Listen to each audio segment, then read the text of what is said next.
Welcome back Sugar Codes Army.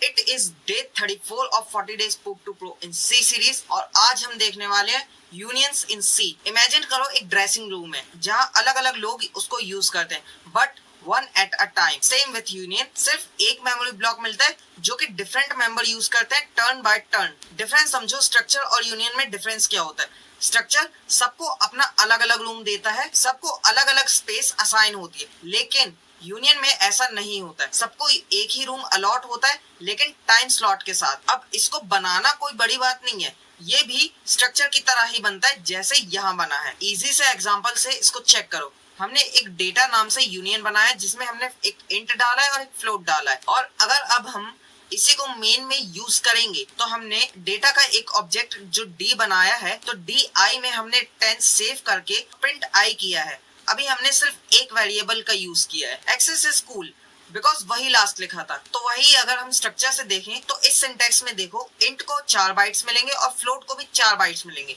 मतलब total 8 bite assign होंगे। लेकिन वहीं अगर यही कोड तुम यूनियन से बनाते हो तो सिर्फ और सिर्फ 4 बाइट ही असाइन होंगे, बट सिर्फ तभी यूज करना जब तुम्हें एक टाइम पर एक ही वैल्यू की नीड हो। अब इसमें भी एक गार्बेज अलर्ट समझ लो। इस सिंटेक्स को देखो, सीधा तुम असाइनमेंट और प्रिंट वाली स्टेटमेंट में देखो, तुमने t.x 100 असाइन कर दिया है और तुम प्रिंट उसको करोगे तो तुम्हें x की वैल्यू मिल जाएगी 100, लेकिन तुमने y तो कुछ असाइन किया ही नहीं है। और अगर ऐसे में तुम उससे बुलाओगे तो तुम्हें पक्का कोई ना कोई गार्बेज वैल्यू ही मिलेगी।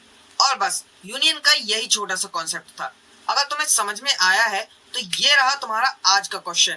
इसको देखो और गैस करो कि इसका आउटपुट क्या निकलेगा। गंभीर बात ये है कि नोट्स तो बने हैं लेकिन तुम्हारे पास पहुंचेंगे कैसे? ज्वाइन करो मेरा WhatsApp channel, link is pinned in the bio. Till then, code hard, debug harder. This was sugar cube signing of.